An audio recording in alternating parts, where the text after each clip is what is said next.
Good morning, good afternoon, and good evening to all our viewers out there of intimate conversations around the globe. And I hope life is treating you all well and you're creating the life of your dreams at this time in this world.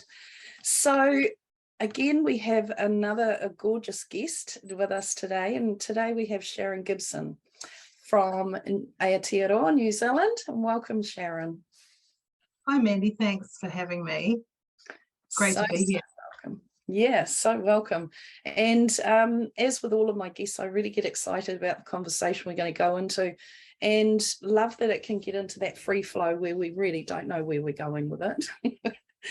But I will now read your bio and introduce you to everybody. Sharon Gibson was born and raised in Northland, New Zealand, is a Ngapuhi and Scottish Irish descent and proud of both her New Zealand and Celtic heritage. Founder of Pathways to Wellbeing Bespoke Retreats and Seminars, she is heart and soul aligned with well-being, whole integrated health, leaning in on the healing arts. Sharon experienced a harmful relationship, her first one, that had a traumatic automobile accident New Year's Eve of the millennium, and is currently moving through some form of receiving upgrades of understanding love. A keen interest in neuroscience and healing trauma, Sharon attributes her traumatic life experience as training in empathy, wisdom, and understanding to assist herself and others to move toward kindness, gratitude, peace, and calm. The key piece here is radical self-responsibility and finding the right resources. Exactly. As a wellbeing educator, event project manager, and facilitator of consciousness, Sharon has come full circle on her own journey from the NFP realms, leading and managing sales teams, working in the fashion industry as a manager, personal wardrobe therapist, makeup artist, and events in the UK. Sharon was an Access Consciousness facilitator for 13 years and New Zealand coordinator for 3 years, taught classes in New Zealand, Japan, New Caledonia, and online. Ran a private practice in Parnell, Auckland for 3 years before returning to the north, and still offers treatments from her private practice here in Northland. Wonderful. So, Sharon, talk to us a bit about the automobile accident that you had, and how did that, how did you sort of navigate your way through that, and what life, because that would have been life-changing. Oh yeah, there was a massive catalyst for change.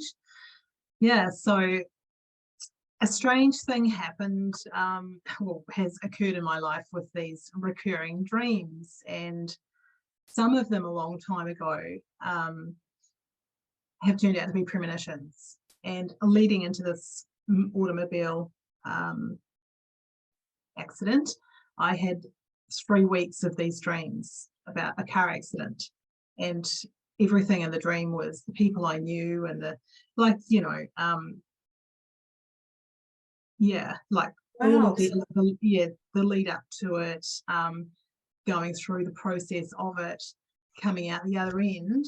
But to me, in that dream, it was a fatal car accident in the dream. So it was me observing everyone around me, and seeing, family come to the hospital and mourn, and there was, someone in a bed, and I couldn't see me in the dream, so I was I was obviously observing. So it was coming up to, it was New Year's Eve of the millennium. I was living in Auckland. I had come home. My sister was living in Auckland too. And I had come home around the Christmas celebration time. We have a beautiful slice of paradise up north in the Bay of Islands, and we were all up there. And my dad had said that he was going to come down to Auckland to pick my sister up because she was doing a temp job, and he would bring her home for the New Year's millennium, like the celebrations. We were having a big Scottish, I guess, hogmanay, like family coming from abroad. It was a big deal. It's going to be massive. So in that thought, I had a Tane in Auckland, and I thought, hold the phone, I'll go down, Dad, and then I'll see the Tane and I'll pick Emery and we'll come home. So that's what happened. And on the way through, so the roads, you know, hadn't changed then, so we were coming through Waiwera and up that way, and it was bumper to bumper traffic, so everybody had the same idea going up north, and we couldn't move far at all. It was just, we were in that line. So just coming around, and I don't know if you can remember, if the listeners can remember it all, but the weather was atrocious, and it had been, we had quite a ferocious storm. The roads were pretty wet, although it wasn't raining, but you know, boats had crashed up on shores, and you know, there was some pretty big warnings out there. Yeah. So we come around the corner, past Waiwera, heading up just coming through, you know, opposite Wenderholm, the turn off. And there's a passing lane there that, you know, you can, if you get a bit of, you know, get a bit of speed, you can get past a few cars, but we weren't going anywhere because of the traffic. And I just happened to look up and see around the corner there was a car coming, and that car was coming over the centre line. So I just, in that moment, of course, it's all quite surreal. I just had this awareness I needed to move, because I calculated the amount of cars in front of me and behind me, and it looked like it could be coming for us. And I had this awareness, oh, well, if I just move, you know, out of the way and create some space between, you know, my car and the car behind me, then maybe this car will just get through and it will miss contact with all of us. And then, you know, my awareness was obviously a little bit faster than the physical reality, and I just managed to veer to the left and get a little bit of speed on, not much, it's only going about 50 something. And this car connected, so it connected into the right hand side, the driver's side of the car, and boom, it was all on. So we could, my sister was in the car with me, and it all kind of slowed down. Yeah, just lots of movement, as you can imagine, and I think I stopped breathing. I held my breath and I felt the impact, and then I just, when it was all kind of had stopped, so when the car had stopped moving, all I could think was I needed to get out, because I've seen in the movies that cars can blow up, you know. And I was thinking, we've got to get out. So I was just trying pretty hard to undo my seatbelt and get out. And then I remember my sister, she had said, look, don't move. And I was just still on that trajectory of getting out of the car. And then she undid my seatbelt for me. And it was just hanging in by one thread, by the way. Wow. And I managed to slide myself. I knew that I felt this intense heat in my hip, and my leg wasn't working. So I knew that, you know, I just had to somehow shimmy myself down onto the road. And on this side of the road, we were just sort of on the verge of the cliff that goes over down to the foot.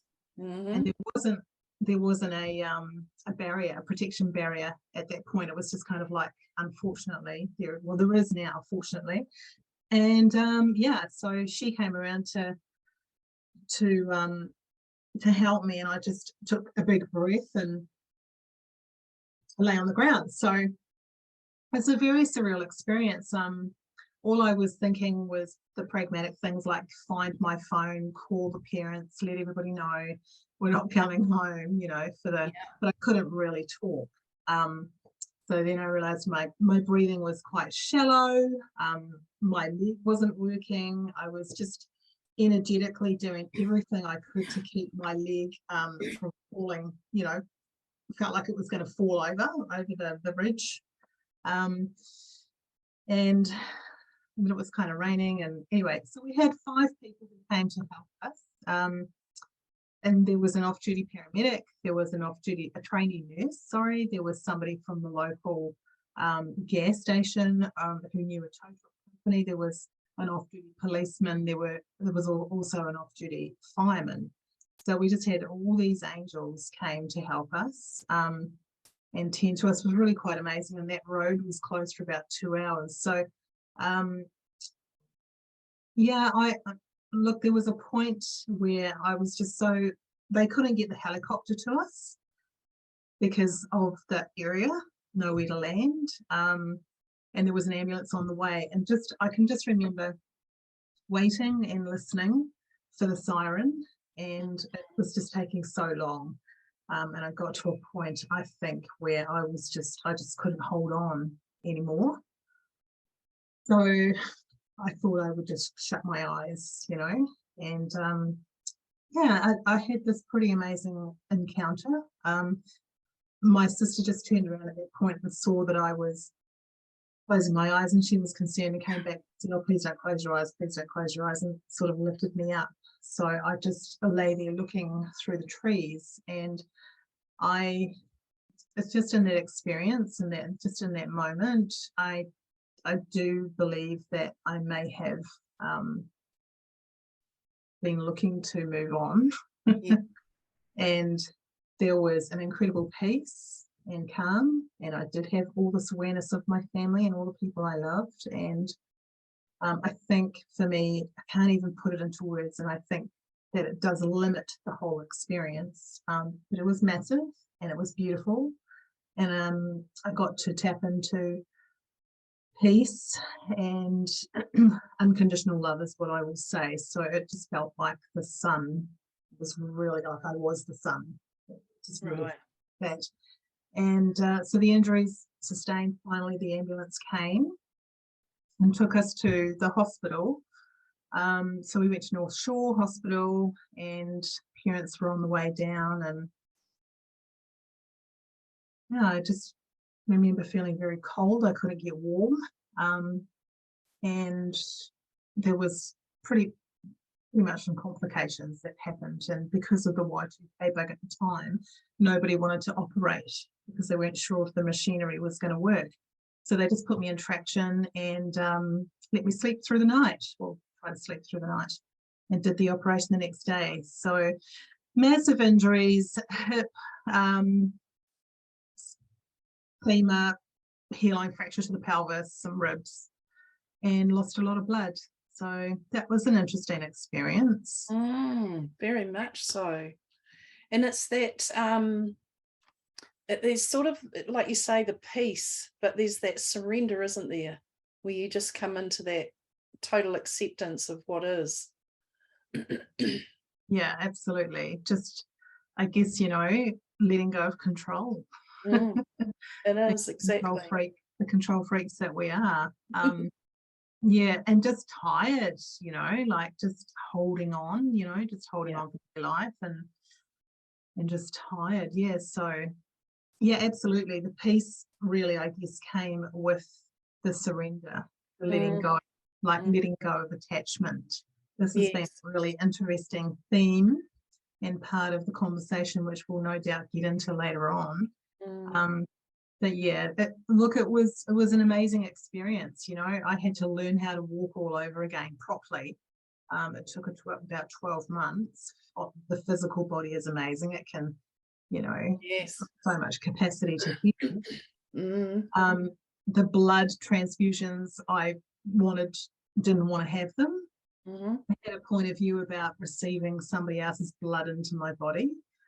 So I held off on those for about 24 hours. And for 24 hours, I was just passing out every 5 minutes, and then I had a chat with my dad, and he made it okay for me to have the blood, and it was like night and day. So beautiful. So really interesting that would come through in all of my kaupapa, moving on, just about integrated health. Working with what's available, the resources that are available, and letting go of your point of view or your judgment. So again, the peace, like choosing things from a place of peace is is the greatest gift I think we can give ourselves, because in the resistance or in the point of view and the judgment and the meaning behind something is what we create as experience. Yes. And can you see, like, was there, often these things happen to wake us up to what we weren't, or maybe what we're not actioning, or we might be hearing, the prompts that our soul might be giving us, but we just tend to sort of fog it off and carry on our way. Is that the sort of thing that was happening? Like, what was the build up? Can you see what it was really about in respect to that? Yeah, totally. It was about slowing down, because I'd had a series of little injuries leading up to that accident. So that was one thing, was about slowing down to listen. So the dream was a big deal. It wasn't until I was lying in the hospital bed in the trauma unit that I was remembering, oh, now there's an aha moment. Right. So, yeah. Of course, it wasn't a fatal car accident. So there's another thing there that I'd like to talk about, put it aside. So that was about embracing my capacities or my talents and abilities in that regard. So all of my life, remember, I was saying I was having these dreams and they were turning into premonitions, and now I just wasn't listening. So boom, I mean, you can't get what an impact, that was the way for me to, I call it an alignment. It was a massive catalyst for change, and it was just a redirection or alignment, whatever you'd like to call it, but it was a spiritual alignment, a spiritual awakening. Yeah. In that sense. And the car was even facing in a different direction. So my whole life changed. Right. On that point. In the dreams, you start learning what are, our fear bases might come up in dreams, or, our emotional stuff. But I always worked out what my premonition ones were, so they have a different feel to them in some way, don't they? I can't even explain what that is, but it's sort of, you get to know and understand what is happening. Yeah, absolutely. It's such a great point, because there's a lot of awareness in that space where we rest our bodies. Yeah.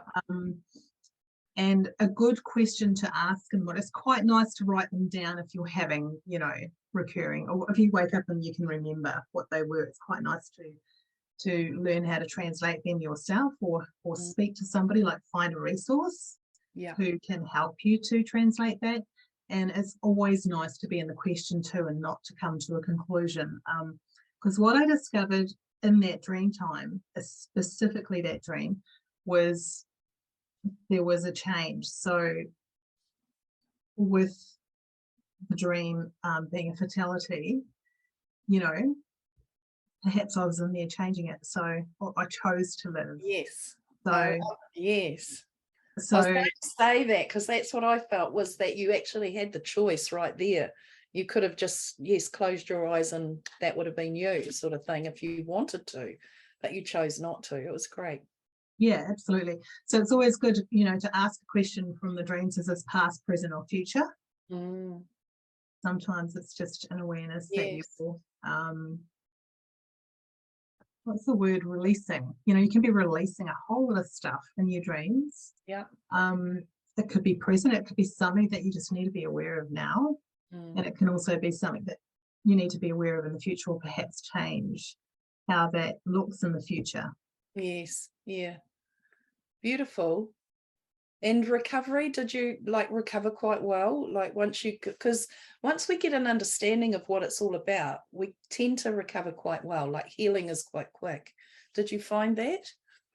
Yeah, I found, again, I was quite a gym junkie in those days, and I was so fit, and I was training to train for body sculpting competitions was my goal. So my body was really fit and in great shape. So that was helpful. Wearing a pair of very tight jeans was helpful, and keeping everything together. Yeah. And my age at the time. I was 32. That was very helpful too.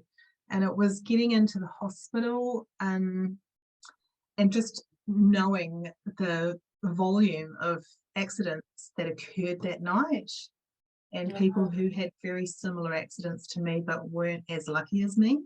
Wow. As my body. And I think I was 3 days in the trauma unit, and the nurse had said to me, if you don't stand up on the third day, you'll be on blood thinners for the rest of your life. And I just couldn't, just so weak.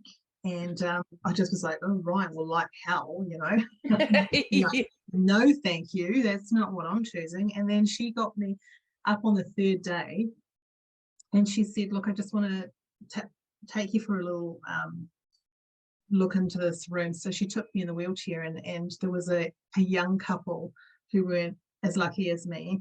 And the girl was now, tetraplegic, and she was just letting me know that could have been me. So,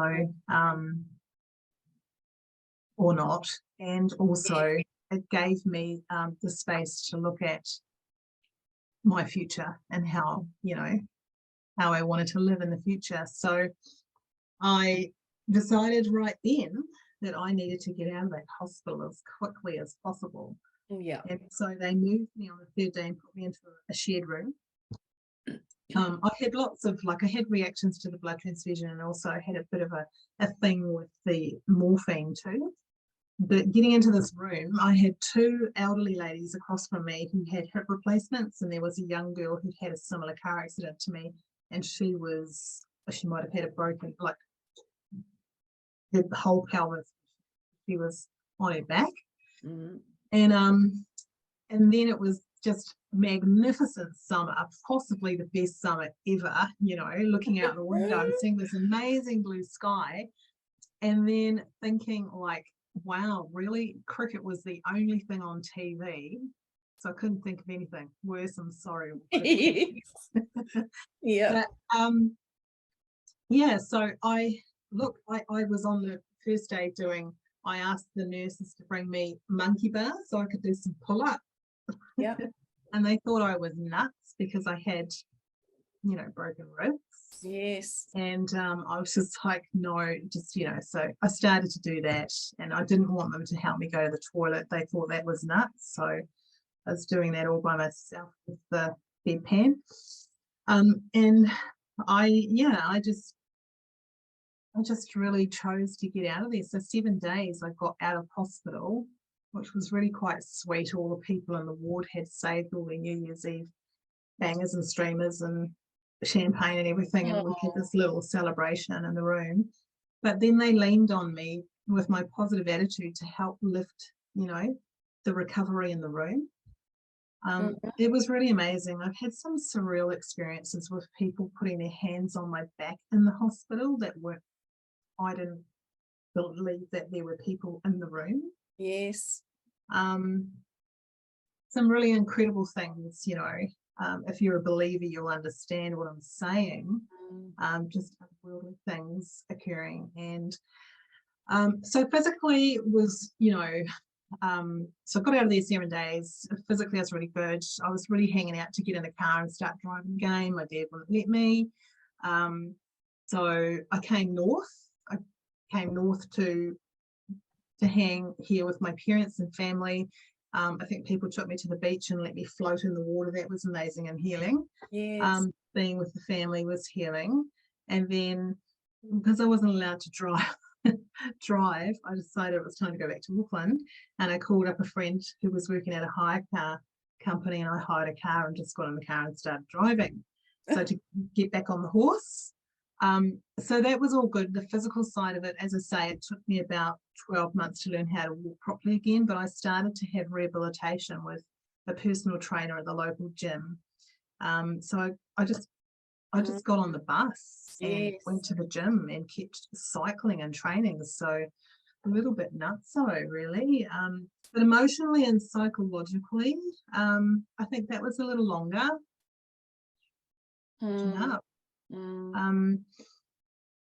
And this thing happened where I was hearing voices. Right. Yeah. So I went to the doctor in the taxi, I think every week until I figured out she couldn't help me. Yeah. And she was really just wanting to put me on medication and see a psych, and that was all good, but something, I wasn't ready for that. I wasn't choosing that. So somebody then put me onto a naturopath, and I went to see him, and he hooked me up to a machine that showed me in my body where all the red flag indicators were, and he recommended some botanicals to help clean each organ out.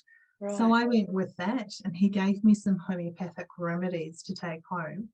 And he said to me, in 2 days' time, this will just send peace signals through your body, and it did. And it really flipped my life around. So this is part of the way forward in terms of the pathway of integrated health for me, and which I'm a big believer in, and natural health being so potent.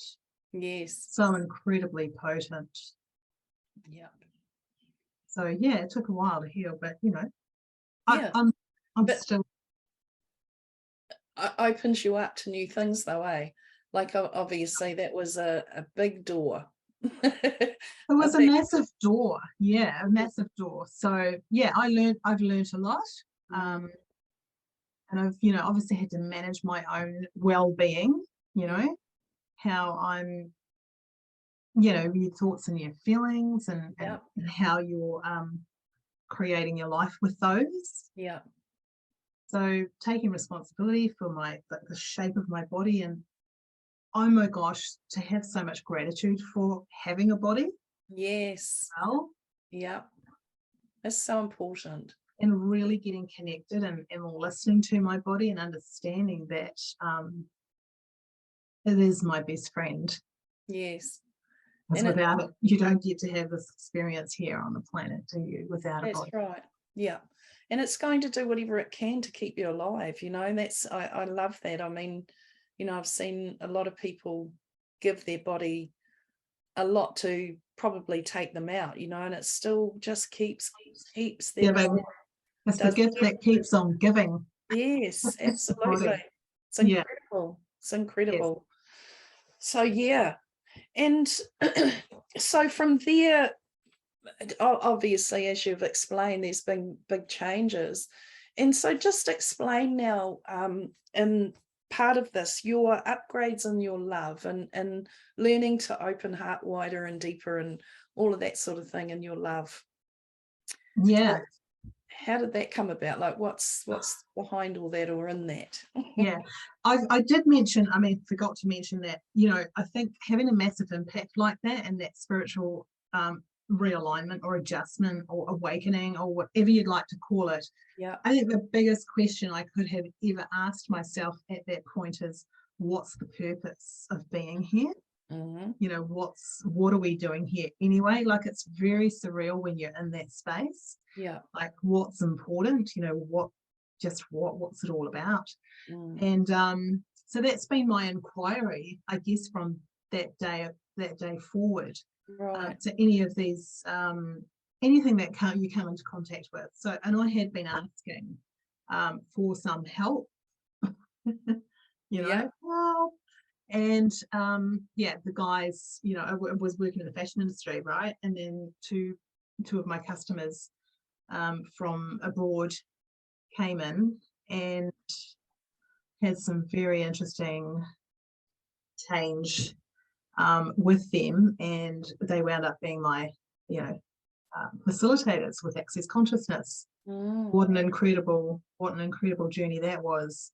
So I really need to honor that process and those men, because I still use the tools today. I was a facilitator for 13 years, applying the Access Consciousness tools and processes in life, and it was an amazing adventure. And that really helped me to hone in on my capacities too. So that helped me sensitize my, become more sensitive to and receiving my healing capacity was me, just me. Not trying to be anyone else. Like, actually, it's good to be me. Absolutely. So for now, where I'm up to,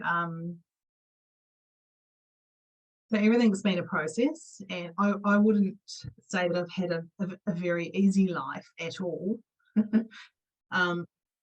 But I know that I can have total ease and joy and glory with anything that I come into contact, for the ease and the grace. And more recently, in the last, I think since COVID, so back 2019. So from 2019 to now, there has been an incredible shift in my life, as with many others. And I think to focus on the main event, I feel I'm finally growing up. I'm 55, and I just now just get to this point where I think, oh, I'm an adult. I'm now an adult, and there is a loved one, someone very close to me, who's unwell. Has been unwell, so has been through a very interesting adventure, or journey, I should say. It has been a journey in the past couple of years, and I would say the main element or component of this is grief. And we talk about grief being heavy and all kinds of things to many different people, and I've chosen to look at grief through this lens of actually what it is this love. So if I return to that car accident and remember the sunshine, the feeling of sunshine, or this just this infinite, just expanded, opening up the heart. Yes. Instead of shutting it down and protecting it and closing off as a person, or just, just shutting everything down. It's been an interesting process of learning, and looking through life in this context.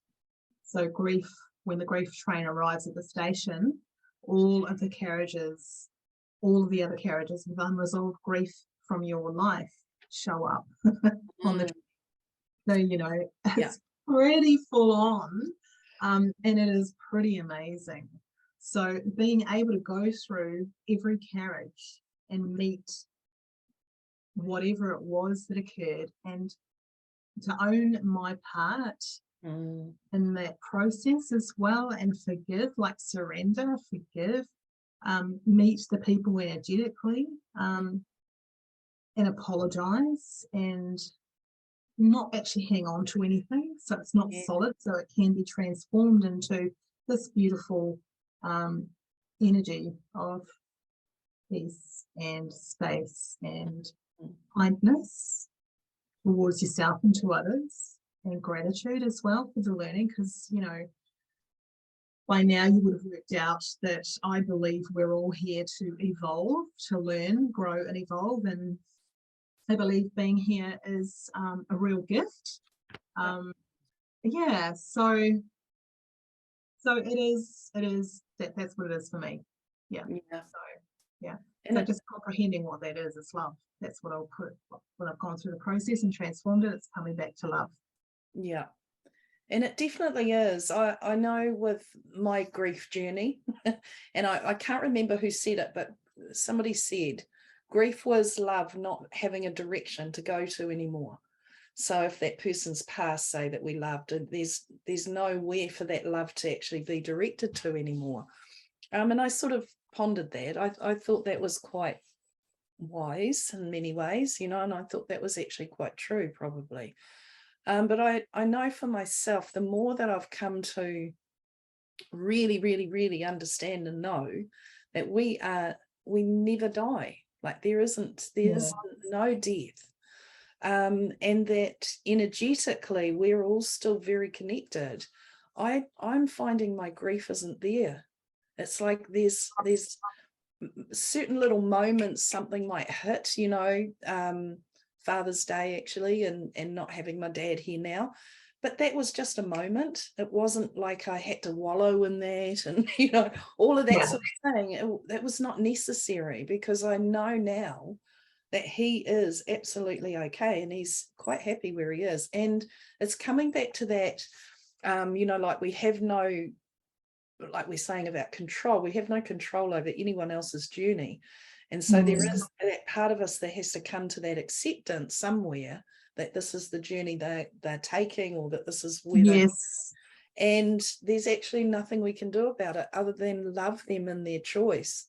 And that's something that I've grown with over the years since my mum passed 26 years ago, is that was her choice, you know, which it took all that, what can I do about it? I need to do something, you know, there was nothing to do. I couldn't do anything but love her in that choice. So it's a big part of us, though. It's a big, huge, because what we want to do and what we always are here to do is help people, and we want to be able to help and assist people, but that's not always the case, and that we think it has to be something physical that we have to do, whereas it actually just comes back to loving them.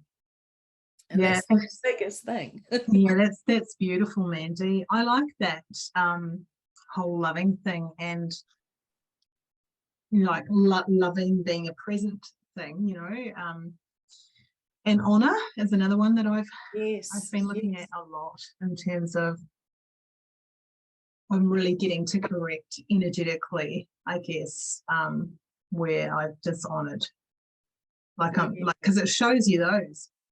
That shows you the contrast, doesn't it?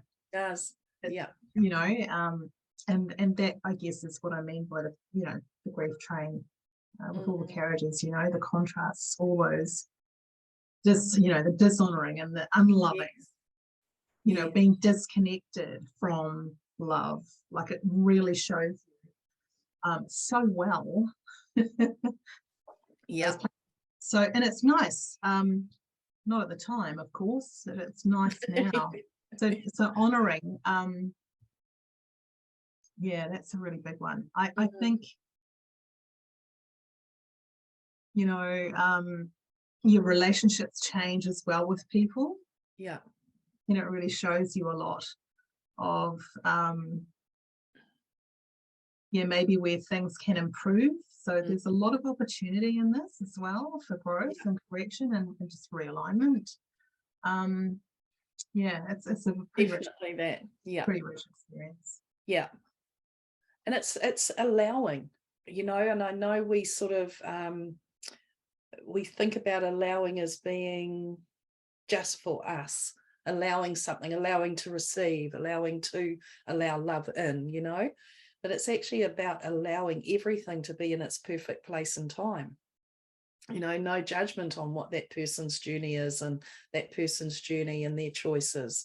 And I think for me personally, over this last 3 years, you know, the big life-changing 3 years, has really brought me back to that, about the allowing, you know, because I was having a lot of judgment around decisions people were making and choices, and you know, as we might have all gone through down the rabbit hole a wee bit, but it came back to just now. It's like, I just have so much love for everyone who's, whatever their choice was, whatever they've been doing and how their life is, it's come back to just opening heart and loving them. Yeah, absolutely. Yeah, and that's all of them. That's those at the top, those at the bottom, it's everywhere. You know, it's just like there's nothing else left, really. That's really all there is. And once I think I came to that place, life just started opening up again, you know. It's good.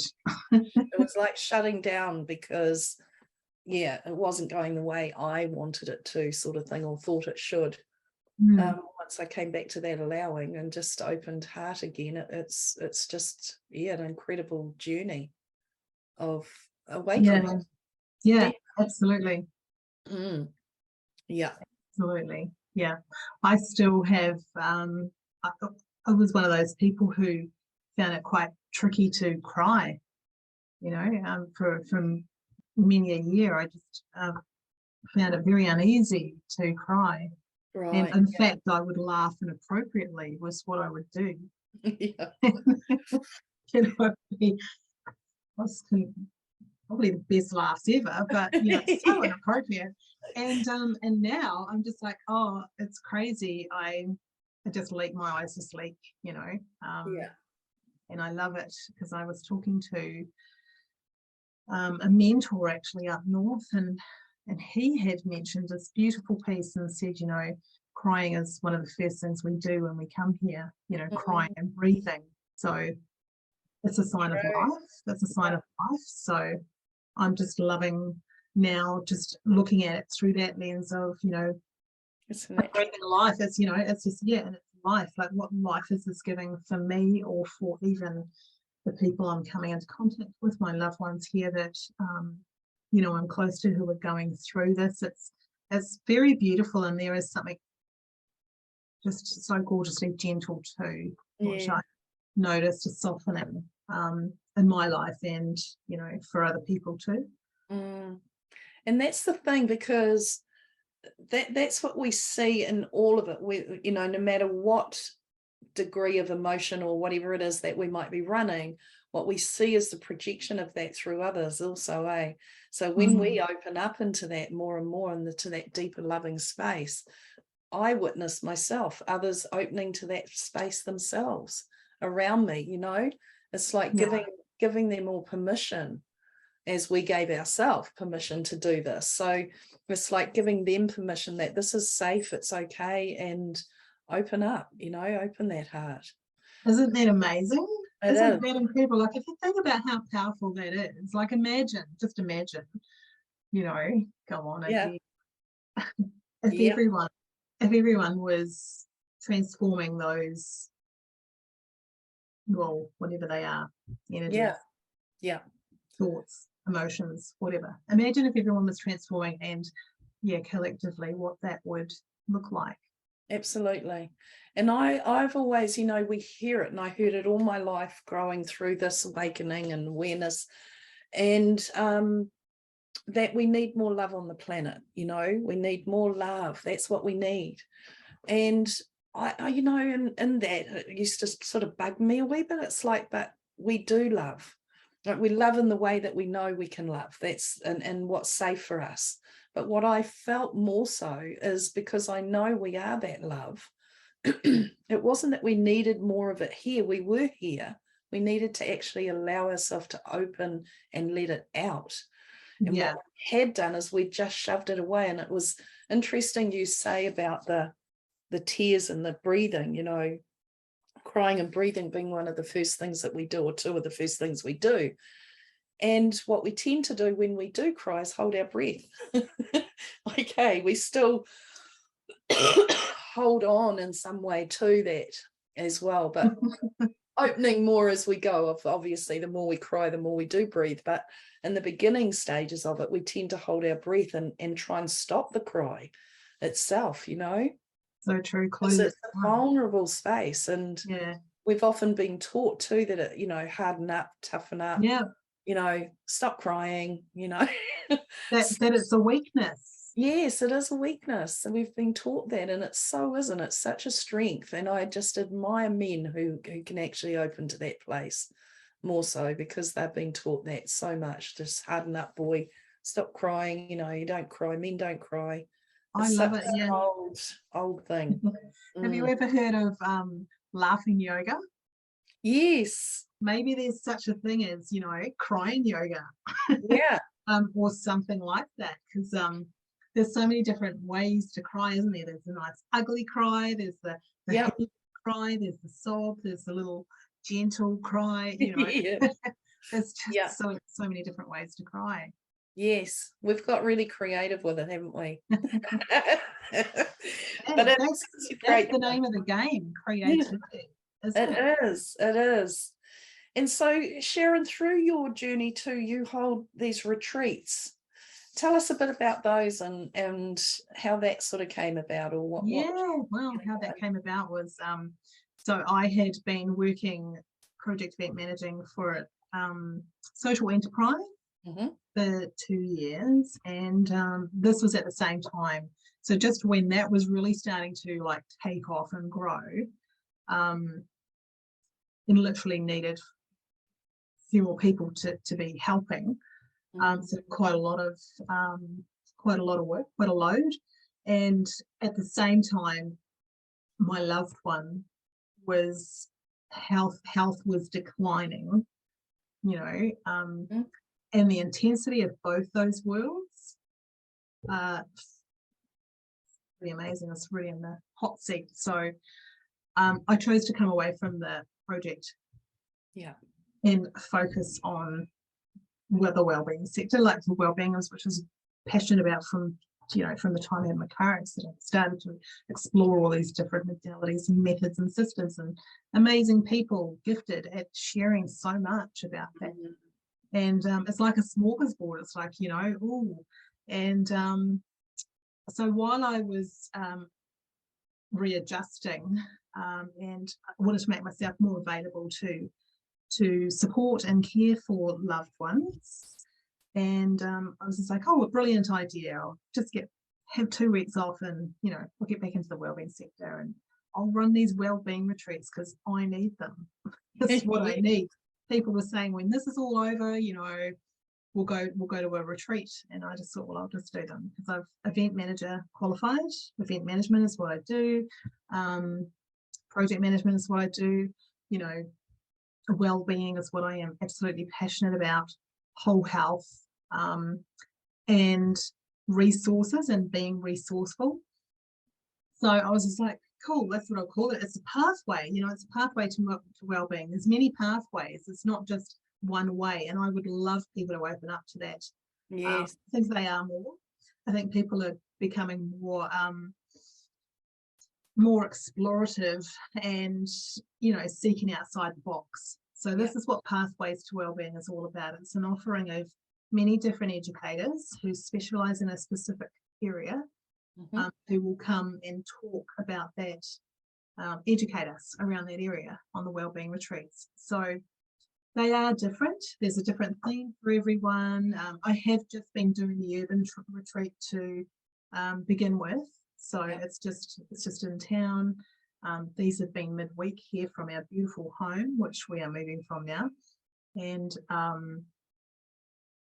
just small groups, quite intimate, where we can, it's just a really delicious day to be. Yes. There's no work to do, so there's no outcomes. I've come from, a social enterprise, and in the not-for-profit sector, where everything is driven economically and it's all about an outcome. Yes. And the time frame is so short that it is near impossible for any kind of transformation to just to gel. Yes. So I was just like, you know what, you can get so burnt out, and in a way I was. So these retreats are just gentle places to come. We do some yoga, it's breath work. There's beautiful wellness teas, everything. The food is plant-based. It's just, everything is just very gentle for the system. So the nervous system, the emotional system, what am I missing? Nervous system, immune system. So it's just gorgeous, like-minded people, but are generally reflecting. And so I've just been doing day retreats, and we've got one coming up in September, shameless plug, the 17th, in honour of me at the St Stephen's Church Hall. We've got a counsellor coming to talk about creating new emotional pathways. Emotional literacy is something I was very interested in, and obviously I've had to learn about. I think we could all learn a bit more. Yeah. And I've got my first weekend retreat in November down at the Doon Lakes Lodge in the Kaipara district. Beautiful. Friend Rosemary Wyndham Jones. There's going to be some horse medicine there. So yeah, probably a bit too much information. It's wonderful. Like, good on you. And so sort of, it is definitely required at the moment. Just some chill time, some really, and I've been to your homes, Sharon, wherever you might have been at different times, and you have such a gorgeous place always, and it's such like you say, delicious, and it is that. You have the ambience and all of the energy in it is just lovely, as you are. So I can feel the melting into it, you know, like this beautiful calm just melting into the atmosphere and the energy of it. So yeah, I can see how people would get a beautiful day or 2 days out of it. Yeah. Yeah. Thank you, Mandy. Good work. Thanks. Yes. So the fashion industry, you're sort of, I know you were doing, what was it, wardrobe cleansing or cleansers or something, weren't you? And they were, I was always very interested. It was like something, gosh, I wouldn't mind actually experiencing that. So anything on the horizon in respect to that again, or anything coming up? Yeah, totally. Look, I was in that industry for 20 plus years, and what a hoot. The most fun, honestly. It's so good. And you know, anybody who knows that, you know, the industry or working with people, you really hone in and you begin to, the bodies almost start to talk to you, you know, and tell you what's required.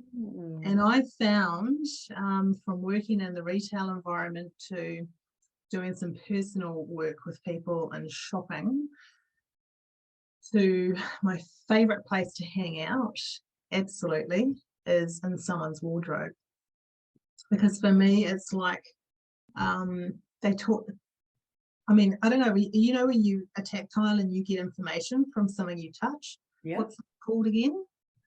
The kinesiology. Yeah, No. but there's another name. Psychometry. Yeah, that. So there's something that there's a real line of communication with that. Yeah. With clothes, and when I'm in someone's wardrobe, you know, it's pretty incredible. It's like a whole translating system. Cool. For me. So it's amazing what comes up in someone's wardrobe. So, and you know, a lot of people have everything but the kitchen sink in their wardrobe, and they can never figure out why they're always running late, or they can't find what they're looking for. Yeah. I just love the idea of everyone's wardrobe being like a checkbook or a bank balance, and like really understanding the value of your clothes and how you spend your money, like it's a currency. Yes. It's always gifting to you. So if you purchase something, there's a value in it. Yes. So then if you have, which most of us do, this situation where you're only accessing or utilizing 20% or 30%, they say now, of your wardrobe, what's happening with the other 70%? So you think about your bank account as well. I mean, if it's not contributing to you, then why is it there? So what's the value? Or there's many things that go on. People hold on to stuff. So again, we talk about letting go. Yeah. So people hold on to stuff because they might fit it one day, or there's an identity there. So yeah, look, without going into it too much, I find it really incredible, and I like to see as well, you know, like if we're changing, our vibration changes, and so do our clothes. Yeah. So yeah, there's a real interaction that goes on in there, and there's just this letting go process and cleansing.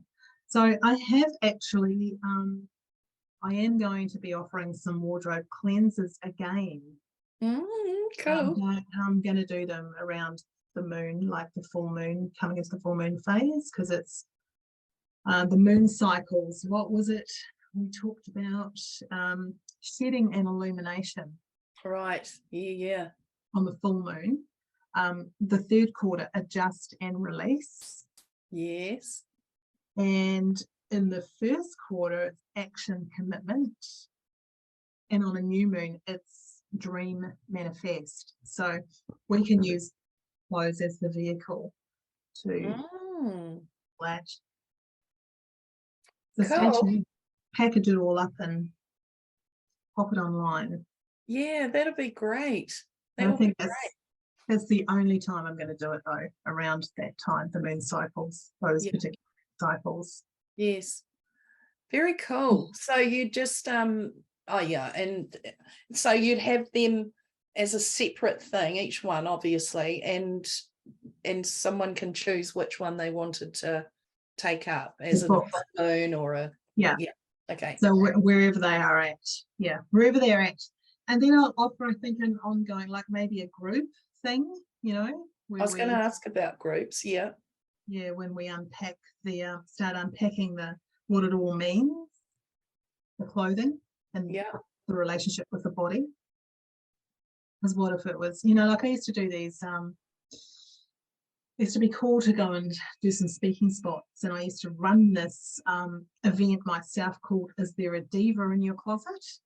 It would be themed, like I did one that with the theme was Sex in the City. So it gave people an opportunity to go to their wardrobe and find an outfit to wear, like with their interpretation of Sex in the City. Right. Yeah. Because that's the our creative jokes. Yes. Like, instead of running out like most people think Sex in the City, oh my god, I've got to get a Chanel bag, I've got to get the nails done, I've got to get the hair done, need pearls, stilettos, little black dress, whatever, a little poodle. Oh my god, that's going to cost me like $3,000. I'm not going. Yeah.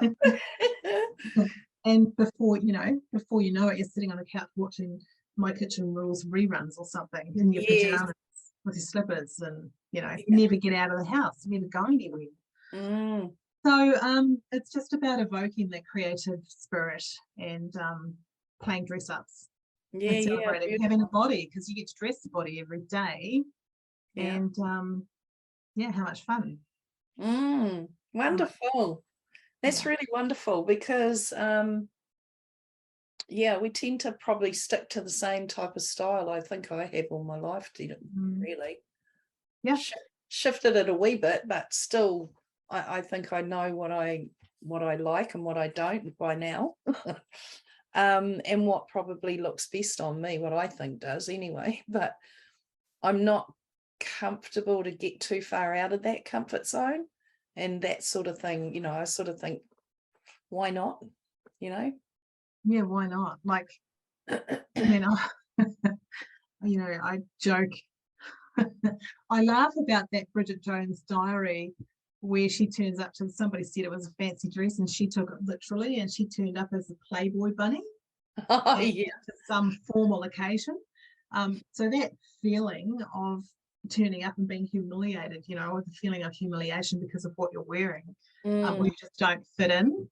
There's a lot going on there. I remember getting dressed up myself to the point of that I felt like I was a Christmas tree at some function, like a Christmas decoration. Yeah. It's too much. You need to learn how to turn it up and turn it down accordingly. And you can just get it right, and it's just like, but your clothes are always communicating something about you to people, to the audience. Yes. So it is, yes. And I just did a warrior goddess shoot with Stacey, which was really beautiful. And I was very much out of my comfort zone. And I said to her, I'm not the sort of girl that's going to get my kit off. So it's, it's whatever we do. I don't know, because I didn't even know what did the warrior goddess look like. Who is that? And then all of a sudden it was like these ideas started formulating over the time, because we had to shuffle for the weather, shuffle the dates along a bit. So it gave me time to work through my anxiety. Exactly. Of doing it in the first place. It's like, what is that about? We're so self-conscious. And I don't know, something shifted. It was good. I knew I had to do it. And something did shift with me, in that I haven't been looking at the photos critically. I would have usually been very critical, and I'm certainly not with them. And whatever they are. Is really where I got to. And it was like, wow, that's so different for me. So it's our what we wear is definitely sort of talking about us, for sure, isn't it? Oh, absolutely. Definitely part of the identity and who we think we are. Oh, absolutely. But there's this other thing that can happen as well when you're shopping. And sometimes if you purchase something and you've come home and you've gone, like you haven't worn it, it might still be sitting there. It might still have the tags on, for example. It might even not be your size. What I have learned is that we all have these capacities where we're just picking up on everybody's stuff around us. And we've got to be very clear about what's us and what's not us. Yes. Sometimes when you're shopping and if you've had an impulse to buy something, you were standing quite close to someone, chances are you picked up on their awareness or their thought. And so you purchased it and took it home and it was like, what am I doing with this anyway? Like, I've just done that. Yes. So weird. Yeah, that is so exactly what I've just done with one item. And it's like, what on earth did you even buy that for? It's like, to me now, it's so nannerish, which might be, judgy, but it is for me. And I thought that was really bizarre. So yeah, I might wear it around home, to make use in it, but really I'll just gift it on probably. Yeah, so then that comes down to a currency as well, since it's being being really aware of what it's going to cost you physically, emotionally, psychologically, financially. Yes. Before you buy something. Or is it for you or is it for someone else? Yeah. So if you buy this, like a really great access tool, if I buy this, will it make me money? So is it going to contribute to you? Yes or no? No, oh well. And also sleeping on it overnight, like just getting the energy of it. Yes. Going home, go to your wardrobe, have a wee chat, have a wee cordial with everything in there, find if it's the place there, and sleep on it. And the next day, like that charge may have gone. Yes. May not even be. And then you become like it's just this choice. It's not a need or it's not a compulsive. It's just like the fun. And Yeah, I've done that before. And there is sometimes there's those real like this black dress, and it was just, I saw it, I knew, I just grabbed it, tried it on, it looked, I thought, fantastic for me, and it was done. Whereas other times I can go in thinking I need to get something, I need this sort of type of thing, and go through everything in the shop and nothing's right. It's a weird thing, but sometimes I'll give you a little clue. Yeah, I'll give you a little clue around that. So because we're like broadband on steroids, Wi-Fi on steroids, and we get just transmitting and receiving every nanosecond of every day, all the time, never sleeps. To make it easy for you before you go shopping, you can ask for that, whatever it is that you're looking for, to make itself known to you as you're going into the shop before you go out. It's like as intentional shopping. Yes, absolutely. And give yourself, not boundaries, because they don't really exist, I don't think. Yeah. Just give yourself an awareness of space. Yeah. So you don't start going down the rabbit hole with it, shopping experience. When so many people have called me and they're in a place where they're depressed and, they've been at the shopping mall all day and it's coming up to 5:30 and they've got an event to go to that night and they can't find what they're looking for. So they're in a mess. So don't do that. Make sure you're really clear about what you're asking for and ask it to show up for you, and you'll know the energy to recognize it when you walk in. Yes, great. Get out of there. Yeah. I think, because those times are like that, that they're just very clearly there, and that's it, it's that's the one. Or else don't be so specific about something that you won't allow yourself to receive something different. Yes. Then you're just controlling. Gotta surrender and let the experience happen. Awesome. Oh, this will be fun. You're getting back into the wardrobe cleansers. Wardrobe cleansers, yes. Very cool. And is there anything else, Sharon, that you'd like to leave us with today in this conversation at all?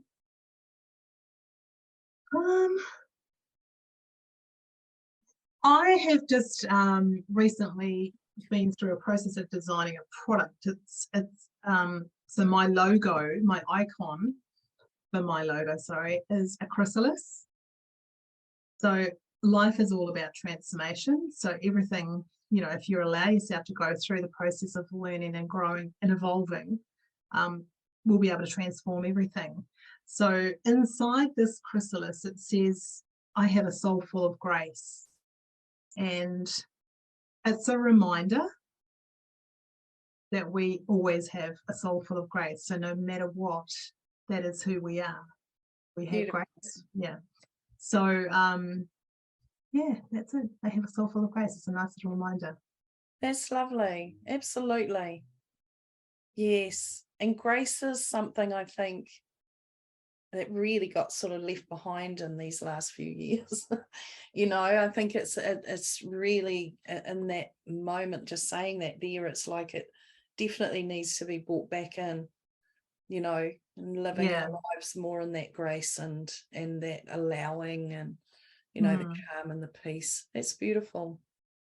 Yeah.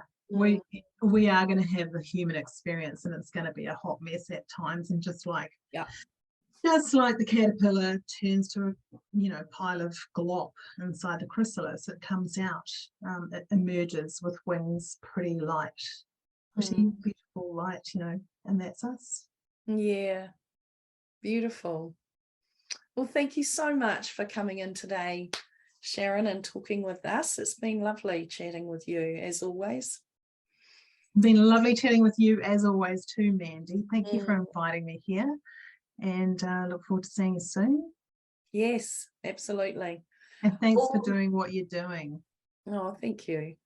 Yes, and all the very best with your new ventures and your shift, into your new home. It'll be wonderful. Yes, thank you. Thanks, Awesome. Mandy. Lots of love.